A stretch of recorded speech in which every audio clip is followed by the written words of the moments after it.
Bienvenidos a esta historia que, aunque nace de la ficción, refleja las sombras, heridas y esperanzas que existen en muchas vidas reales. Antes de comenzar, cuéntanos en los comentarios desde donde nos estás viendo, porque hoy viajaremos juntos a un lugar donde el castigo se convierte en condena, la inocencia se convierte en mercancía, y el amor, inesperadamente, se convierte en revolución. Esta es la historia de Lucia, una joven cuyo padre, cegado por el rencor y el orgullo, la vende como castigo, entregándola a un destino que parecía definitivo. Sin embargo, lo que nadie imaginaba era que aquel camino oscuro abriría la puerta a un amor capaz de desafiar estructuras, silencios y mitos. Prepárate para entrar en un relato profundo, narrado con la precisión de un documental, con la emoción de un testimonio y con la fuerza de un secreto que exige ser contado. Aquí comienza. Padre La Vende como castigo, pero el amor la revoluciona. Lucia había crecido en un pequeño pueblo donde las casas parecían aplastadas por el peso del tiempo. Su padre, Don Esteban, era un hombre endurecido por la pobreza y el resentimiento acumulado. Desde la muerte de su esposa, había buscado culpables en todos lados, y Lucia, con apenas 17 años, había cargado con la mayor parte de ese dolor injusto. Cada error mínimo se convertía en un estallido, cada palabra se interpretaba como desafío. Nadie en el pueblo entendía cómo un hombre tan respetado podía ser tan cruel en su intimidad. Lucia soñaba con estudiar, con escapar, con vivir sin miedo. Pero los sueños, en su hogar, estaban prohibidos. Lo que ella no sabía era que el castigo que su padre preparaba no tenía regreso. Don Esteban había decidido venderla a un hacendado rico de la región, convencido de que así aprendería obediencia. Y esa noche, mientras la luna iluminaba los caminos polvorientos, su destino comenzó a desdibujarse. El hacendado, Don Ramiro, era un hombre temido por su autoridad y su frialdad. Controlaba tierras, negocios y silencios. Cuando Don Esteban legó con la propuesta, Ramiro no mostró sorpresa alguna. Para él, la gente como Lucia era un recurso más, algo moldable, intercambiable, prescindible. La transacción se realizó sin emoción. Unas monedas, una firma improvisada y un acuerdo sellado bajo la sombra de un árbol viejo. Lucia fue entregada sin siquiera comprender lo que sucedía. Se enteró cuando vio a su padre evitar su mirada, cuando sintió la mano del hacendado empujar la hacia una carreta. En ese instante, su mundo se quebró.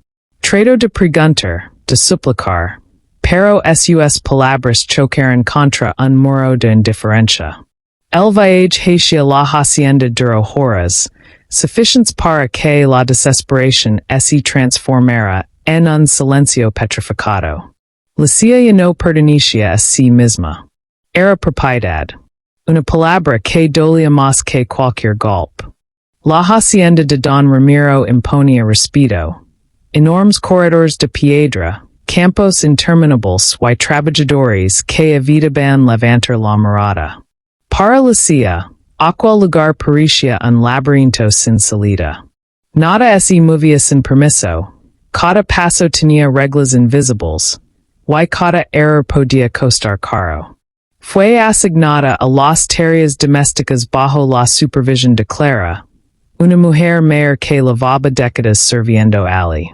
Clara entendió de inmediato el miedo en los ojos de Lucia, pero también sabía que mostrar compasión podía traer problemas. Aun así, con pequeños gestos, un vaso de agua, una manta extra, un consejo susurrado, trató de aliviar su carga.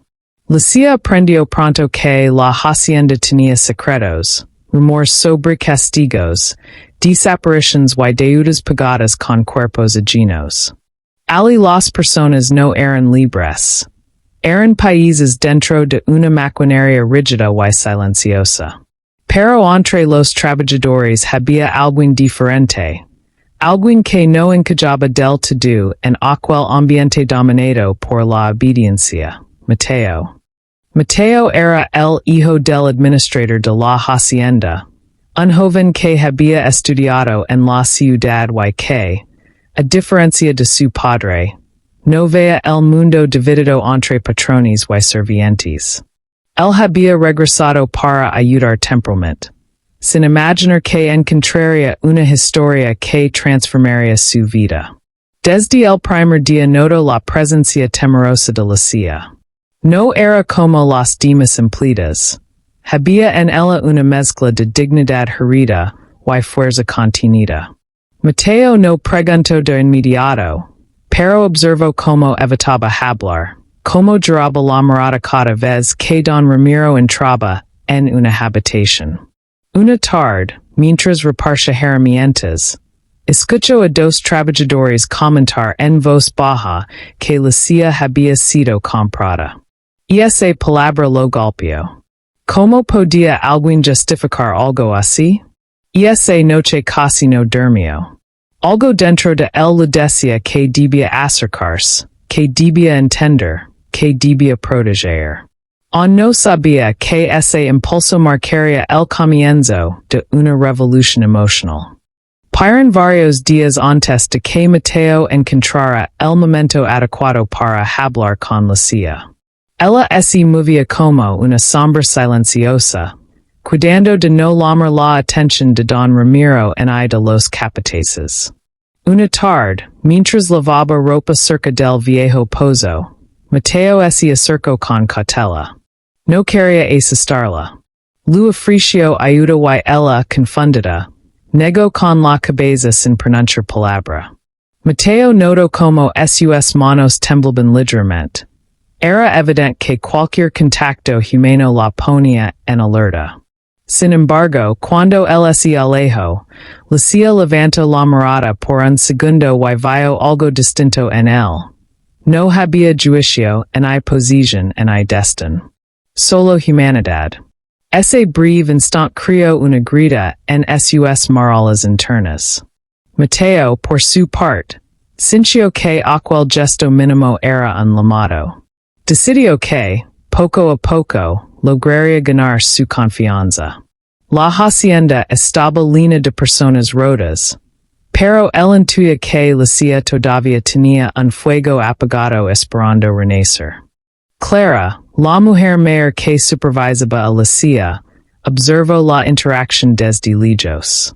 Sabía que cualquier vínculo, incluso uno inocente, podía convertirse en un problema.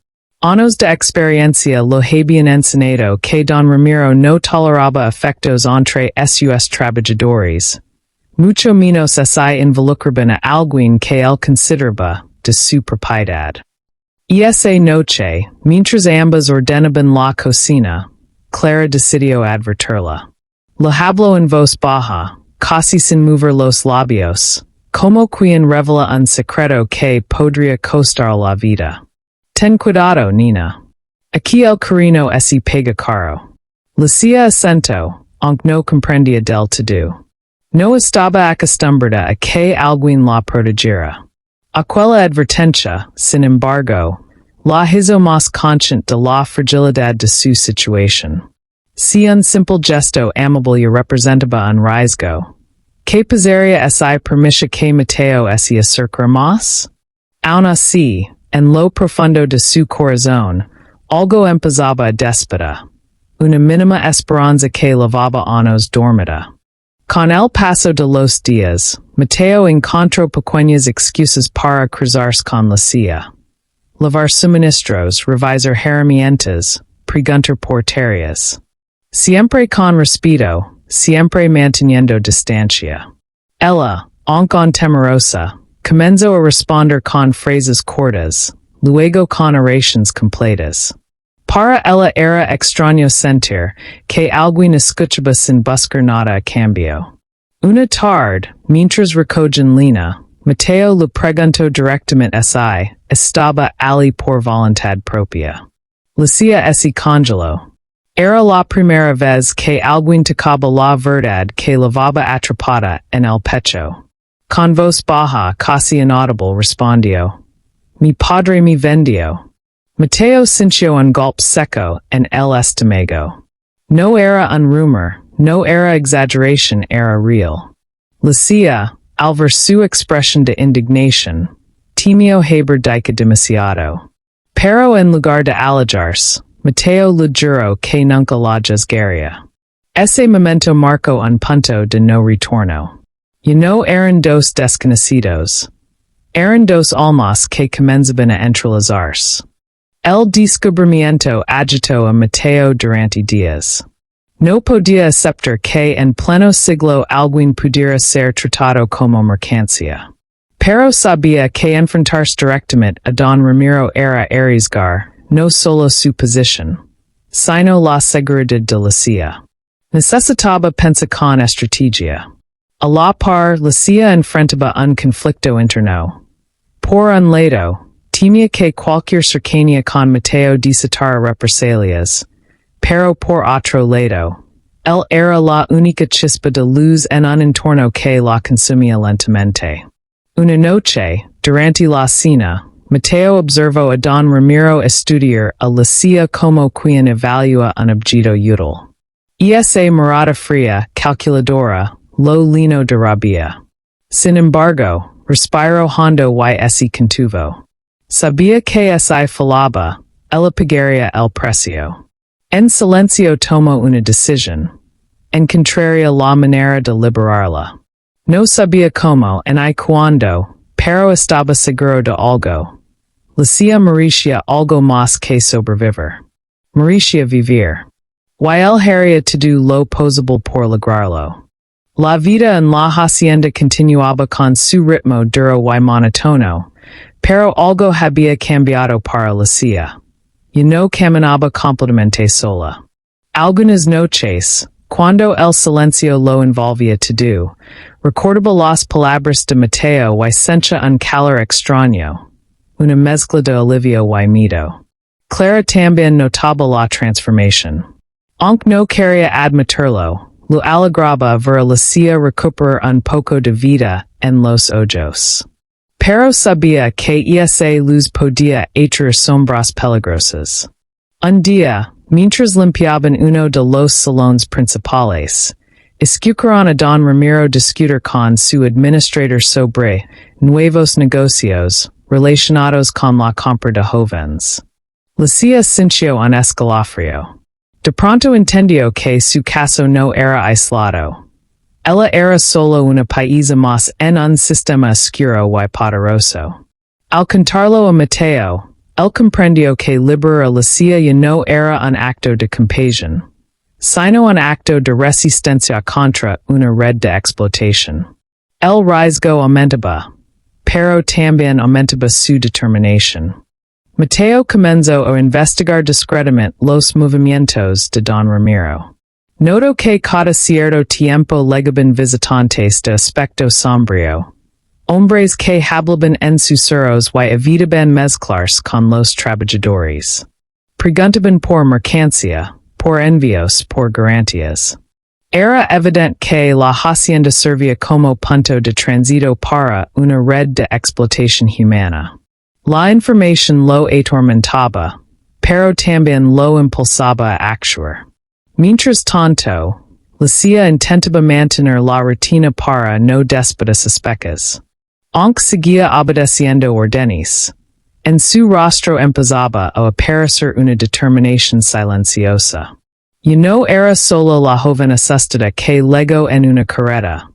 Ahora sabía que lo que vivía era injusto y que había alguien dispuesto a luchar por su libertad.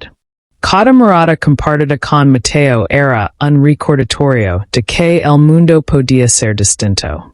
Clara, que observaba desde la distancia, entendió que la historia de Lucia podía convertirse en algo mucho más grande que un simple acto de rebelión individual. Una tarde, mientras Mateo revisaba los establos, encontró documentos escondidos en una pequeña caja metálica. Eran listas de nombres, edades, precios y destinos. Entre ellos había mujeres jóvenes, hombres endedados y hasta niños. El horror lo hizo temblar. Sabía que si había pruebas tan explícitas, debía buscar la manera de sacarlas de la hacienda sin alertar a Don Ramiro. Guardó algunos papeles dentro de su ropa y los llevó esa noche a su habitación. Pensó en denunciar, pero también temía que las autoridades locales estuvieran implicadas. Pues en la región era sabido que el dinero de Ramiro compraba voluntades. La única opción era planear una salida segura para Lucia antes de exponer toda la red. No podía arriesgarla. Esa noche, cuando vio a Lucia pasar rumbo a su cuarto, sintió que el tiempo se agotaba. Ella merecía conocer la verdad. Merecía saber que su tragedia era parte de algo más oscuro, pero también que no estaba sola. Mateo decidió hablar con Lucia al día siguiente. Esperó a que terminara sus tareas y la encontró en el pequeño huerto detrás de la cocina, regando plantas marquitas.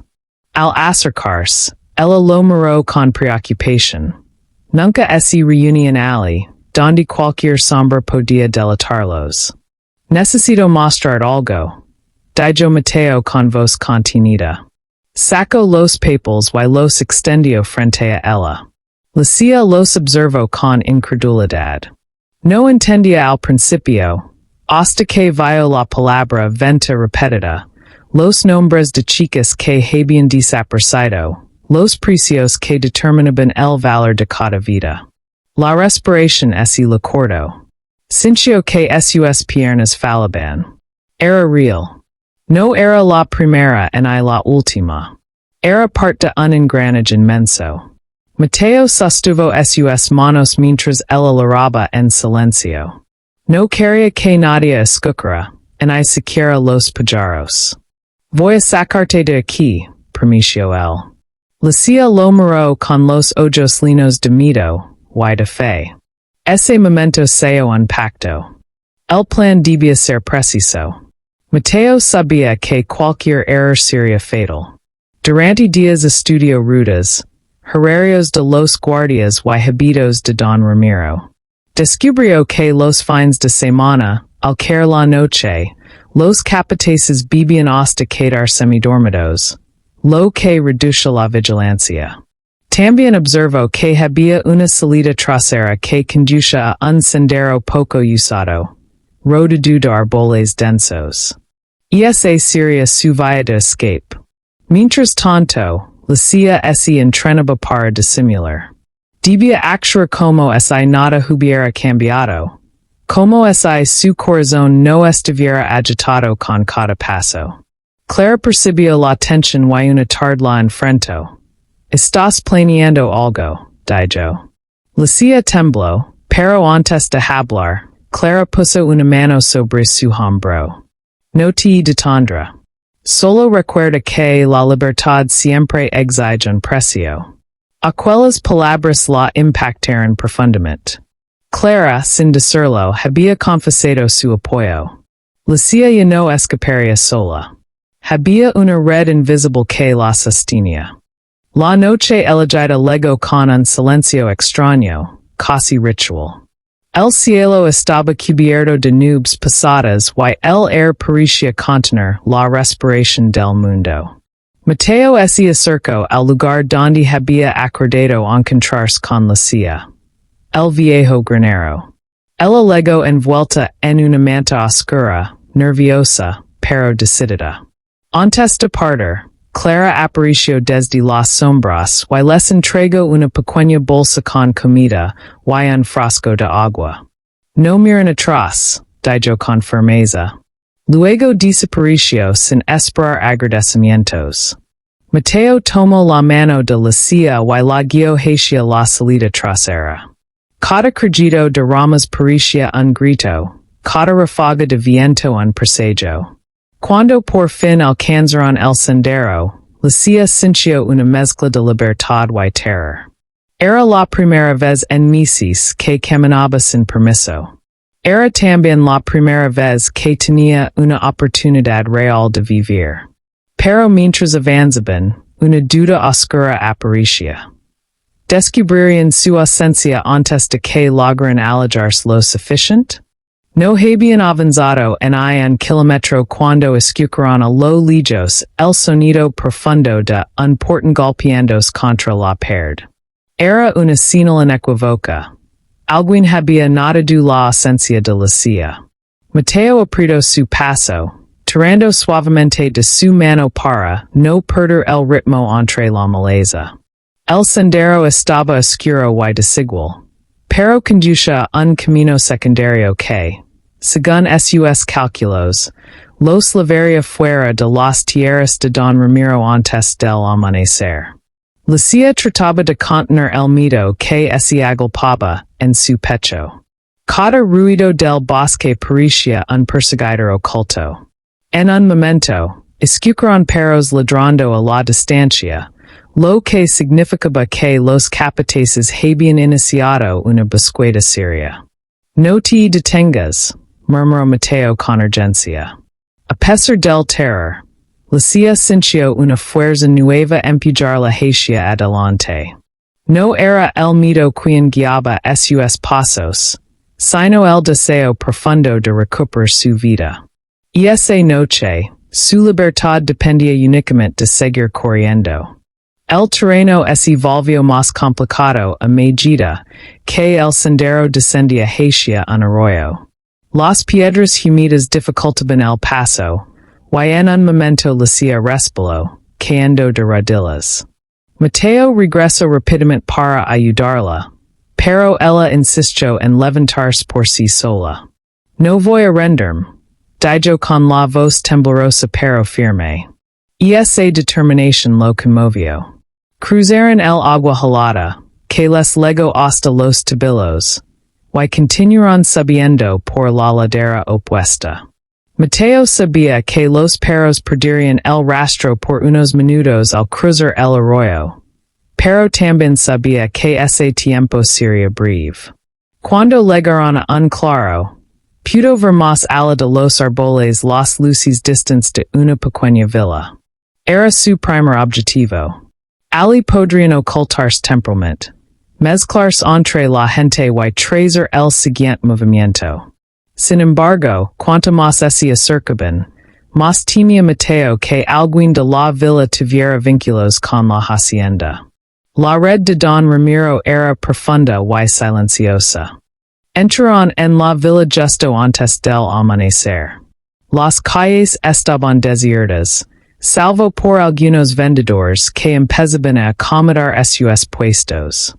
Mateo cubrió el rostro de Lucía con la manta mientras caminaban directamente hacia una posada modesta en la esquina. La dueña, una mujer robusta de mirada desconfiada, los observó desde el mostrador. Necesitamos una habitación solo por esta noche, dijo Mateo con calma. La mujer los midió por unos segundos y finalmente les entregó una llave sin hacer preguntas. Y en la habitación, Lucía se desplomó sobre la cama, exhausta. Mateo cerró las cortinas y revisó varias veces la ventana. Sabía que la búsqueda continuaría y que no podían quedarse mucho tiempo. Descansa un poco, le dijo suavemente. Mientras Lucía cerraba los ojos, él repasaba mentalmente los documentos que había tomado. Eran la única prueba capaz de destruir a Don Ramiro. Pero revelarlos sin una estrategia los pondría en un peligro aún mayor. Necesitaban aliados, y pronto. Cuando Lucía despertó, ya era media mañana. Mateo estaba sentado cerca de la ventana, vigilando la calle con atención. Había notado que algunos hombres desconocidos merodeaban la zona, preguntando por una muchacha joven, y un joven moreno, una descripción demasiado cercana a ellos. Sin querer alarmarla, Lu explico que debían marchars antes de que la villa se volviera insegura. Lucia, aunque cansada esencio. La libertad tenía un precio. Y ese precio era seguir moviéndose. Antes de partir, la dueña de la posada se acercó a ellos. Con voz baja les advirtió que hombres armados habían estado preguntando por una pareja que coincidía con su apariencia. Pero en un gesto inesperado, les señaló una salida trasera que daba a un camino rural poco transitado. Valencia, dijo. Mateo lo agradeció con sinceridad. Aquel acto de compasión demostraba que no todo el mundo vivía bajo el miedo de Don Ramiro. Había personas dispuestas a ayudar, incluso en silencio. El camino rural los llevó fuera de la villa y hacia una zona montañosa. El aire se volvía más frío a cada paso, pero también más limpio. Como es la naturaleza intentara borrar las huellas de su pasado reciente. Mateo mantenía el paso firme, aunque su mente seguía inquieta. Sabía que necesitarían un lugar seguro, lejos del alcance de la red criminal. Lucia caminaba a su lado, observando cada detalle del paisaje con una mezcla de miedo y esperanza. Por primera vez en mucho tiempo, podía imaginar un futuro distinto. Sin embargo, esa esperanza se vio interrumpida cuando, en lo alto del sendero, divisaron la silueta de un hombre montado a caballo. No llevaba uniforme, pero su postura rígida y su mirada intensa revelaban su propósito. Mateo tiró de Lucia hacia unos arbustos. El janit parecía estar buscando algo, o alguien. Y cada giro de su cabeza aumentaba el riesgo de ser descubiertos. El peligro no había terminado. Apenas comenzaba. El janit avanzó lentamente por el sendero, deteniéndose de vez en cuando para examinar el suelo. Era evidente que buscaba rastros. Mateo contuvo la respiración mientras abrazaba a Lucia contra el suelo, ocultándola entre los arbustos. Podían escuchar el resoplar del caballo y el crujido de las ramas bajo sus cascos. El hombre desmontó y comenzó a caminar, observando huellas que el barro había conservado parcialmente. Mateo maldijo en silencio. En su prisa, no habían sido cuidadosos al elegir por donde pisar. Lucia apretó la mano de Mateo con fuerza, sintiendo los latidos acelerados de ambos. En un momento que pareció eterno, el hombre se acercó peligrosamente al lugar donde estaban escondidos. Miró a su alrededor, desconfiado. Pero un ruido lejano, posiblemente otro miembro de la búsqueda lamándolo, desvió su atención. Regresó al caballo y continuó su camino. Mateo esperó varios minutos antes de moverse. Tenemos que seguir, pero más lejos de los caminos, susurró. La persecución estaba lejos de terminar.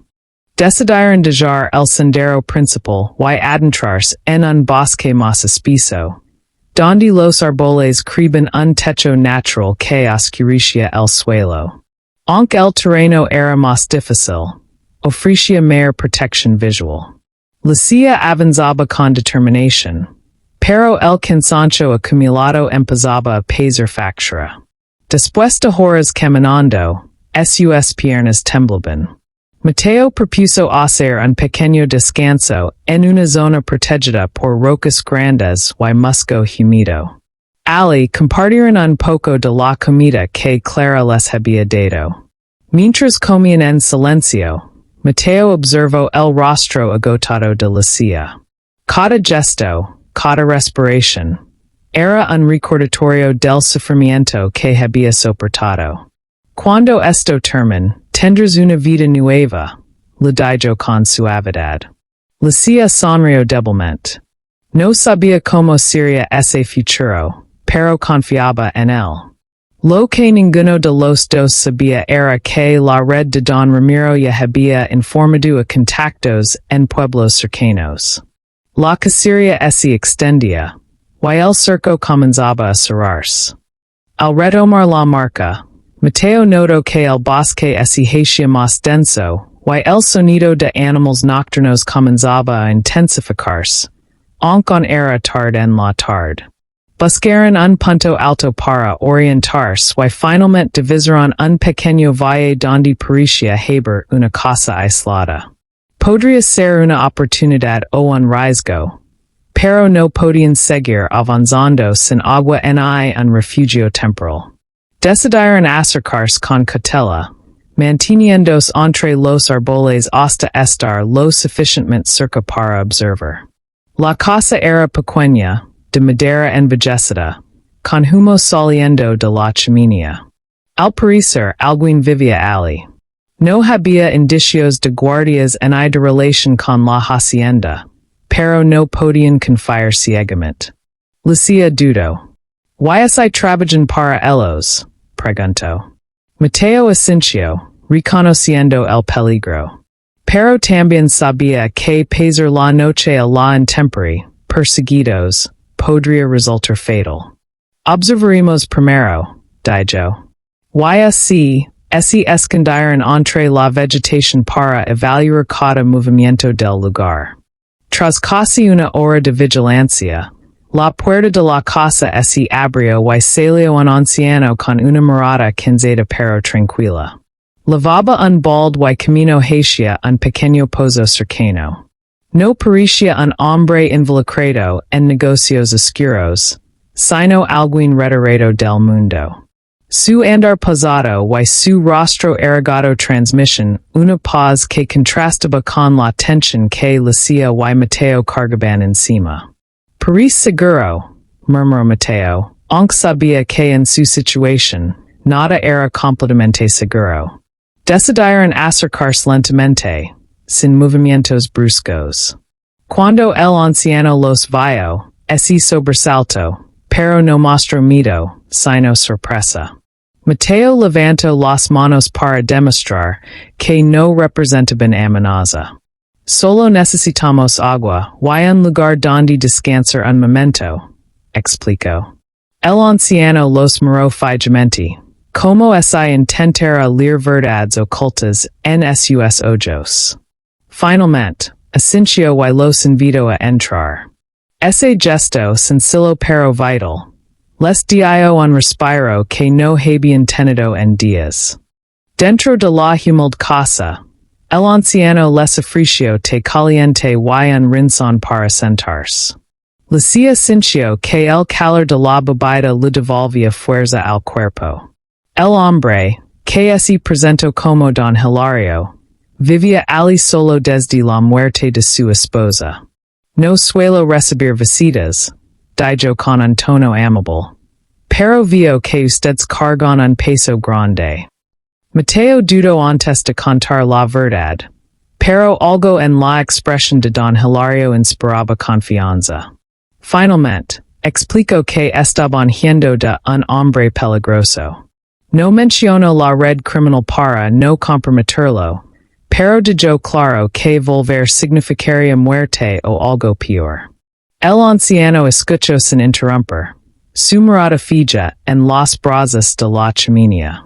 Cuando Mateo terminó, Don Hilario habló con voz grave. En esta tierra, muchos poderosos creen que pueden adueñarse de la vida ajena.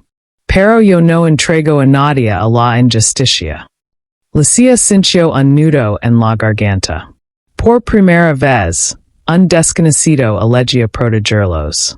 Don Hilario les permitió quedarse en un pequeño cuarto adjunto a la casa, donde antiguamente guardaba herramientas. Aunque el espacio era reducido, para Lucia parecía un refugio. Por primera vez desde que huyeron, podía cerrar los ojos sin sentir que alguien la observaba. Mateo, sin embargo, permaneció inquieto. Calculaba cuánto tardaría la red de Don Ramiro en rastrear la zona. Sabía que los hombres del hacendado tenían contactos en múltiples pueblos, incluso en áreas remotas. En la mesa de la cocina, extendió los documentos que había robado, revisándolos con más detenimiento. Entre los nombres, encontró referencias a lugares donde se realizaban transactions, y a otros hacendados involucrados. La red era más grande de lo que había imaginado. Si querían destruirla, necesitarían mucho más que pruebas. Necesitarían apoyo legal real, periodistas o autoridades externas a la región. Pero antes de pensar en todo eso, había una prioridad indiscutible: mantener a Lucia a salvo. Ella, mientras tanto, ese recostó, sabiendo que la calma sería breve. A la mañana siguiente, don Hilario los despertó temprano. Había salido a buscar lina al amanecer y notó huellas frescas cerca del bosque. No sabía si eran cazadores o algo peor, pero consideraba prudente que se movieran antes de que alguien los encontrara. Mateo sintió un peso en el pecho. No podían seguir yendo eternamente. Lucia, aunque temerosa, aceptó que debían continuar. Antes de partir, don Hilario les entregó una mochila con alimentos y una manta gruesa.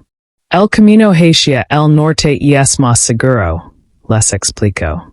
Hay un pueblo grande donde vive un viejo amigo mío. Podría ayudarlos sin hacer preguntas. Sus palabras fueron un rayo de esperanza. Se despidieron agradecidos, y Lucia abrazó al anciano con una gratitud silenciosa, consciente de que nunca podría pagar lo suficiente por su bondad. Mientras se alejaban por el sendero, don Hilario los observó con preocupación. Sabía que los perseguidores no se rendirían fácilmente y que la sombra de don Ramiro era larga. El camino hacia el norte era más frío y empinado. Las montañas se alzaban como gigantes silenciosos que parecían observar cada paso. Aunque el paisaje era hermoso, Lucia apenas podía disfrutarlo. Su corazón seguía atrapado entre el miedo y la esperanza. Mateo caminaba a su lado, atento a cada sonido. En un punto del sendero, escucharon el eco de cascos en la distancia. Aunque estaban lejos, ambos supieron que la búsqueda avanzaba. Tenemos que apresurarnos, dijo Mateo. A medida que subían, el aire se volvía más delgado y sus cuerpos se resentían del esfuerzo. Sin embargo, sabían que detenerse no era una opción. A lo lejos, divisaron un viejo puente de madera que cruzaba un arroyo profundo. Era estrecho, pero parecía estable. Cuando llegaron al otro lado, Mateo notó que algunas tablas estaban sueltas. Si los jinetes llegaban allí, sería fácil para ellos seguir el rastro. Pero también podría convertirse en un punto estratégico para retrasarlos. Debían pensar con inteligencia. Al otro lado del puente, Mateo observó el terreno y evaluó rápidamente las posibilidades. Si retiraban algunas tablas, el puente se volvería inseguro para caballos, pero intransitable para personas a pie. Lucia dudó. ¿No sería peligroso para nosotros también? Preguntó. Mateo explicó que ya habían cruzado la parte más estable. Si retiraban tablas del extremo contrario, podrían crear una barrera eficaz sin quedar atrapados. Con esfuerzo, logró aflojar dos de las tablas principales, dejándolas inestables. No buscaba provocar un accidente grave, solo una demora que les diera ventaja. Después de trabajar unos minutos, regresaron al sendero y continuaron su ascenso.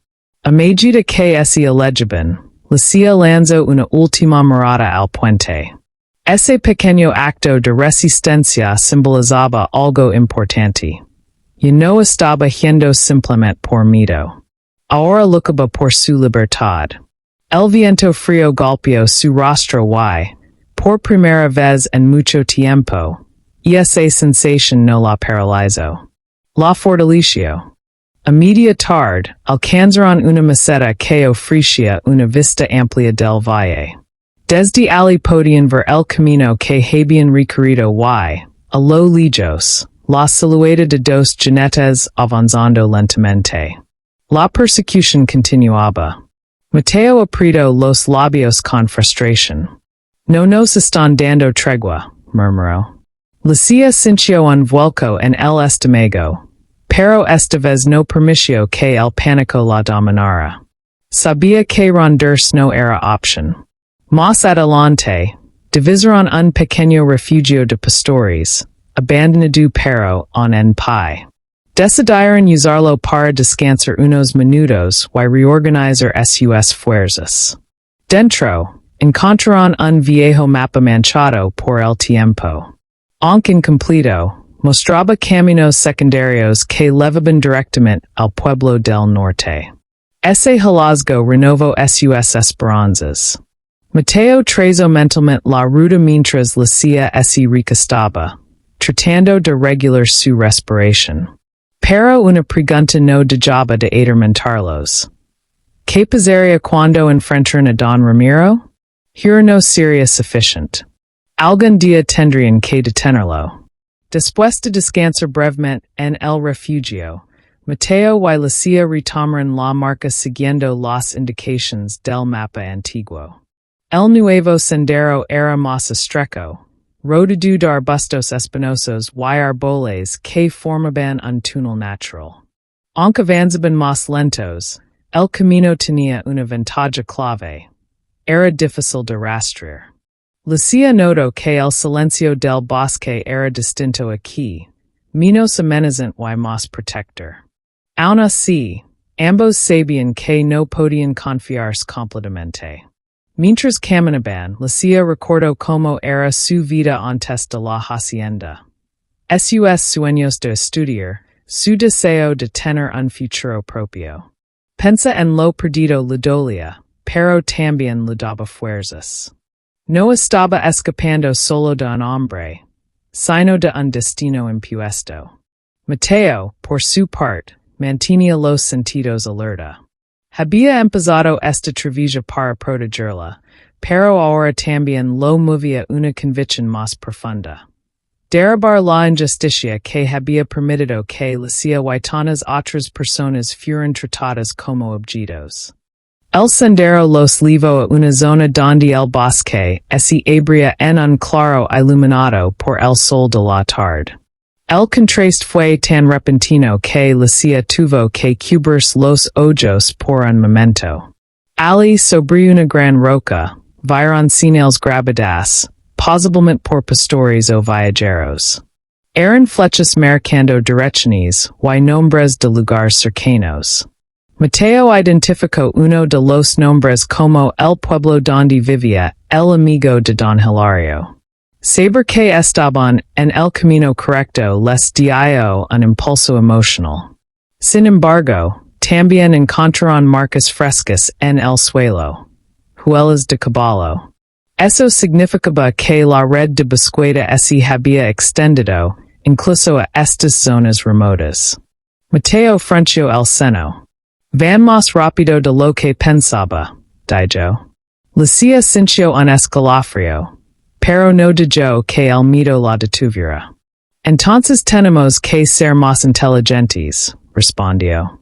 Aquella frase sorprendió incluso a Mateo. Había una fuerza creciente en ella, una valencia que antes estaba oculta. A medida que avanzaban, el terreno se volvió más rocoso y exigente. Sus pasos resonaban entre las montañas, creando ecos que parecían advertencias antiguas. Al llegar a un paso estrecho entre dos paredes de piedra, escucharon voces a lo lejos. Mateo hizo una señal para detenerse y ambos se ocultaron detrás de una roca grande. Las voces se acercaban, conversaciones entre dos hombres que discutían sobre la muchacha y el joven que la ayudaba. Eran parte del grupo de búsqueda. Mateo sintió un nudo en la garganta. Estaban más cerca de lo que habían imaginado. Cuando los hombres se detuvieron justo frente al paso, Mateo sostuvo la respiración. Lucia cerró los ojos, invocando cualquier fuerza que pudiera protegerlos. Uno de los hombres sugirió registrar el lado izquierdo del sendero, mientras otro insistió en que debían seguir cuesta arriba. Finalmente, eligieron continuar por la ruta ascendente.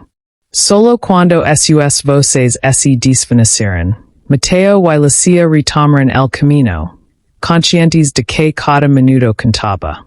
Tras varias horas de caminata forzada, llegaron a una zona donde el terreno descendía suavemente hacia un valle.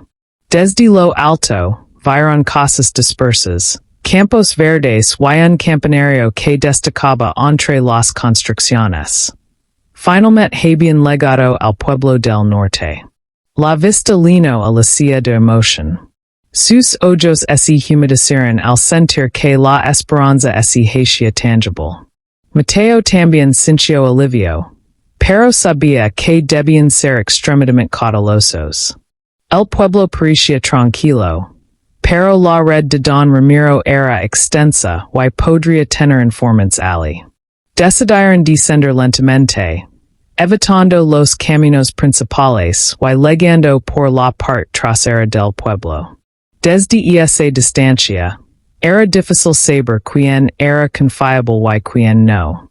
Lo primero sería encontrar al amigo de Don Hilario, un hombre llamado Sebastián. Mateo solo sabía que trabajaba como carpintero y que tenía fama de ser discreto. Lucia respiró hondo. Estaban cerca, pero también más expuestos que nunca. Se movieron entre callejones estrechos hasta encontrar la carpintería. El letrero era simple, tallado en madera antigua. Dentro, el sonido rítmico de una herramienta golpeando madera indicaba que el taller estaba en funcionamiento. Mateo entró primero con cautela. Un hombre robusto, de barba gris y ojos profundamente observadores, levantó la vista. ¿En qué puedo ayudar? Preguntó. Mateo mencionó el nombre de Don Hilario y el cambio en la expresión del carpintero fue inmediato. Sebastián cerró la puerta del taller y bajó una cortina que bloqueó la vista desde afuera. Él no enviaría a nadie sin una buena razón, dijo. Mateo explicó que necesitaban refugio y que levaban información importante sobre actividades ilegales. Sebastián asintió con gravedad. Este pueblo no está libre de la sombra de ese hacendado, confesó. Pero aquí hay quienes on crimos en proteger a los nuestros.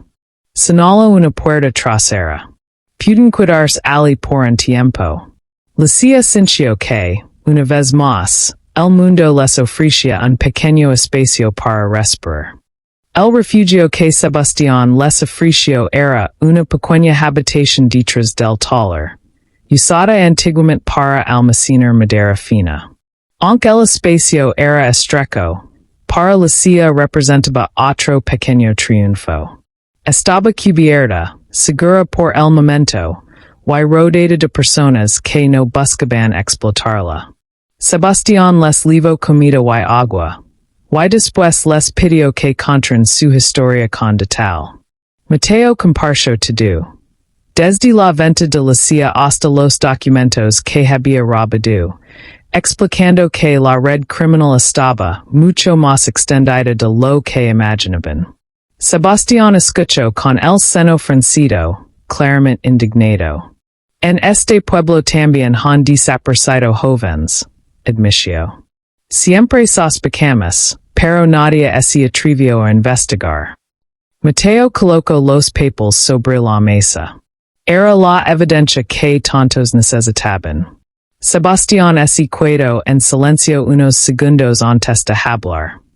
Hay alguien aquí que podría ayudarlos, pero debe hacerse con cuidado.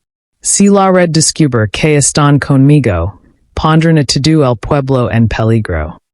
El hombre al que Sebastián se refería era un periodista local llamado Andrés, conocido por investigar abusos de poder y corrupción en la región. Aunque no trabajaba para una gran cadena, tenía contactos en periódicos nacionales que a menudo usaban su trabajo como base para historias más grandes. Sebastián advirtió que Andrés no era fácil de convencer. Había sido amenazado varias veces por denunciar a terratenientes. Sin embargo, esa veía peribas claras, no dudaría en actuar.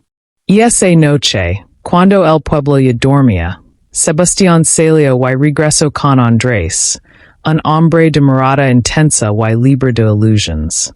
Mateo le mostró los documentos, y le hacía relato su historia con una mezcla de dolor y violencia. Andrés tomó nota de cada detalle, reconociendo la gravedad del caso. Esto no es solo un escándalo local, dijo finalmente. Es una red organizada.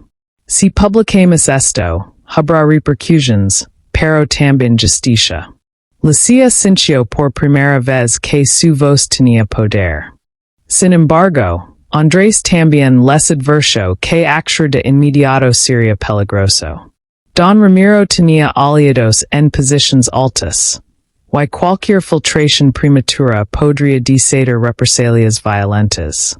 Propuso una estrategia. Él prepararía el reportaje en secreto y lo enviaría simultáneamente a varios medios nacionales y internacionales. De ese modo, la historia sería imposible de silenciar. Pero Mateo y Lucía tendrían que mantenerse ocultos hasta que el reportaje saliera a la luz. Si los capturaban antes, no solo perderían la oportunidad de exponer la red, sino que sus vidas estarían en riesgo. Sebastián ofreció moverlos a una cabana alejada del pueblo, usada por él para descansar en temporadas de pesca. Nadie más sabía de ese lugar. La idea era esperar allí mientras Andrés trabajaba. Lucía aceptó, aunque el pensamiento de esconderse nuevamente la agotaba emocionalmente. Pero esta vez no huía sin rumbo. Ahora lucaba por derribar al hombre que la había condenado. A la mañana siguiente, antes de que el sol saliera, Sebastián los llevó por caminos laterales hasta la cabana. Estaba ubicada junto a un lago tranquilo, rodeado de pinos y montañas. El aire frío les golpeó el rostro, pero también les dio una sensación de renacimiento. La cabana era pequeña, pero lo suficientemente cómoda para permanecer allí unos días. Mateo instaló una pequeña barricada improvisada cerca de la entrada, por precaución. Lucía se sentó junto al lago y observó su reflejo en el agua. Por primera vez en mucho tiempo, no se vio como una víctima, sino como una mujer resistente, capaz de enfrentar un monstruo poderoso. Mateo se acercó y se sentó a su lado. No está sola, le dijo. Ella lo miró con una mezcla de gratitud y afecto. Entre ellos había nacido algo que desafiaba el miedo. Sin embargo, ese respiro sería breve. A la distancia, sin que ellos lo supieran, hombres enviados por Don Ramiro ya se acercaban al pueblo. Las sospechas de Don Ramiro crecieron cuando recibió noticias de que un carpintero del norte había sido visto preguntando por una joven que coincidía con la descripción de Lucía. Furioso, envió a un grupo reducido para experimentar para recuperar la mercancía. Estos hombres no eran simples capataces. Eran los encargados de limpiar problemas dentro de la red. Cuando llegaron al pueblo, comenzaron a interrogar discretamente a los habitantes. Aunque nadie dijo nada, uno de los hombres observó la carpintería de Sebastián durante demasiado tiempo. La intuición le decía que allí había respuestas. Sebastián, consciente del riesgo, envió un mensaje urgente a Andrés, Quien inmediatamente entendió que el tiempo se había agotado. El reportaje debía publicarse. Esa misma noche, Andrés encendió su computadora y envió la historia completa a múltiples redacciones nacionales. Sabía que, una vez publicada, no había vuelta atrás. Mientras tanto, Mateo y Lucia permanecían en la cabana sin saber que el desenlace se acercaba. La mañana siguiente amaneció con un silencio extraño en el pueblo del norte. Mientras los habitantes realizaban sus tareas habituales, algunos escucharon murmullos sobre periodistas en la ciudad y sobre una noticia que estaba por explotar. Sebastián recibió un mensaje de Andrés. La publicación estaba en marcha. El reportaje detallaba la red completa de trata de personas, mencionando con nombres y pruebas a todos los implicados, incluido Don Ramiro. Fotografías de los documentos robados, testimonios anónimos y un análisis profundo ponían al descubierto décadas de abusos. Simultáneamente, las redacciones preparaban titulares contundentes. Sebastián sintió alivio, pero también preocupación. Sabía que los hombres enviados por Don Ramiro no tardarían en recibir la noticia y acelerar su búsqueda. Inmediatamente tomó su caballo y se dirigió a la cabana para advertir a Mateo y Lucia.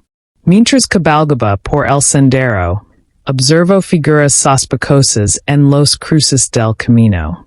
El enemigo ya estaba cerca, y el tiempo se agotaba.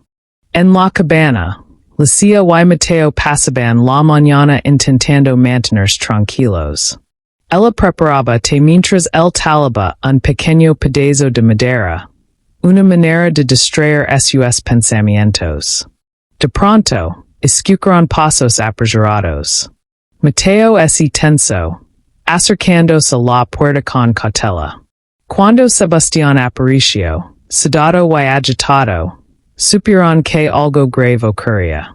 Publicaron la historia, dijo entre jadios. La noticia está corriendo por todos lados, y ellos lo saben. Un escalofrío recorrió a Lucia. No había vuelta atrás. Sebastián continuó.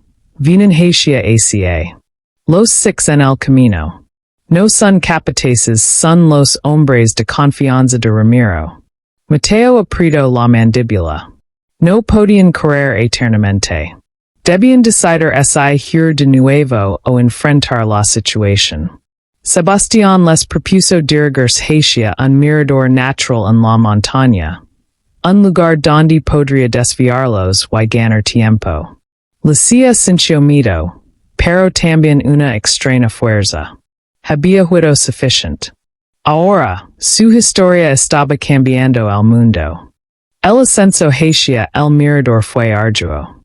El camino era empinado, cubierto de piedras sueltas y raíces que dificultaban cada paso. Sebastián guiaba adelante, revisando constantemente el terreno. Mateo ayudaba a Lucia cuando el cansancio la vencía, aunque ella insistía en mantenerse firme. Mientras subían, escucharon voces lejanas y el eco de pasos apresurados. Los perseguidores habían llegado al área. Sebastián indicó un desvío estrecho entre dos rocas que conducía a un punto alto con vista al valle. Desde aquí podremos verlos venir, explicó. Lucia se acercó al borde y sintió el viento frío golpear su rostro. Abajo, el bosque se extendía como un mar oscuro. Mateo se situó a su lado atento. Los primeros hombres aparecieron entre los árboles, moviéndose con precisión militar. Buscaban huellas señales sombras. Lucia respiró hondo, recordando el terror de sus primeros días en la hacienda. Pero ahora no temblaba. Había recuperado algo que le habían arrebatado, su propia voz y su valor. Los hombres comenzaron a acercarse al sendero principal que conducía hacia la cabana.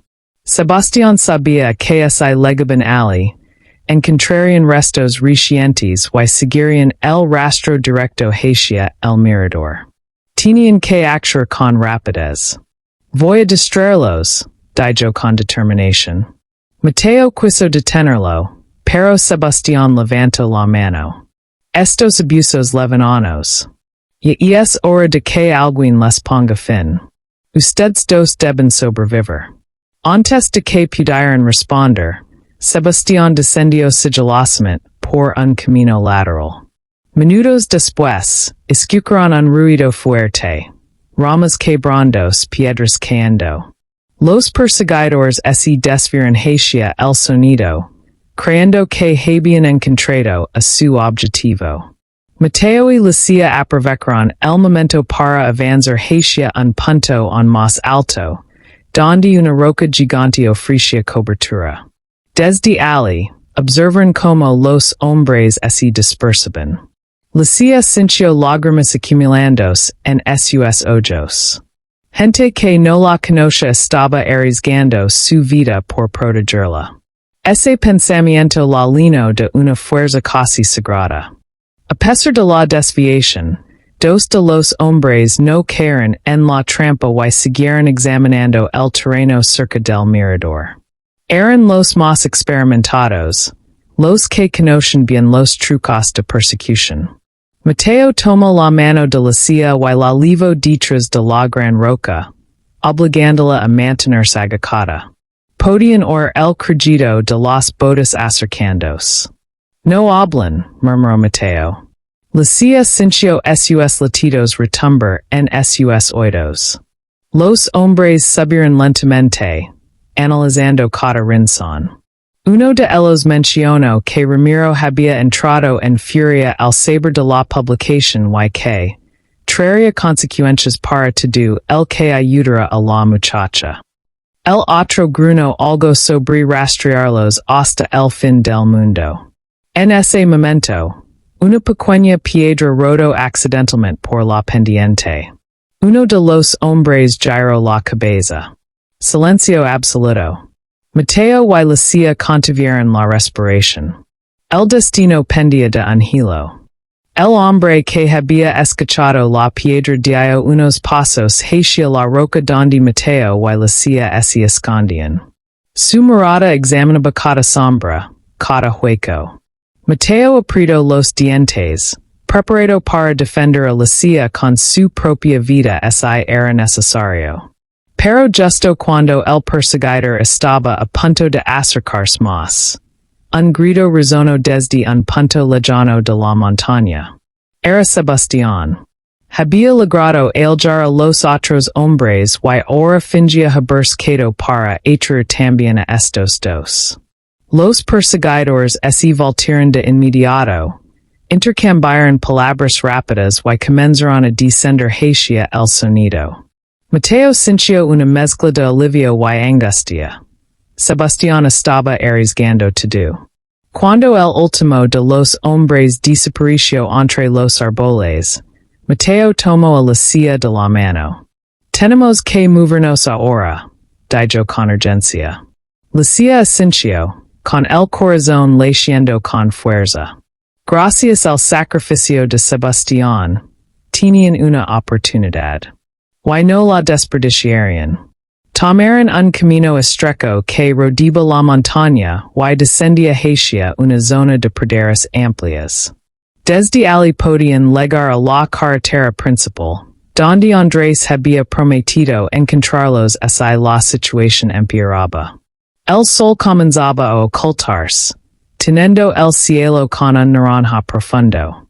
Lucia sentía el cansancio acumulado en cada músculo, pero también una determinación feroz. La libertad ya no era un sueño lejano. Estaba unos pasos.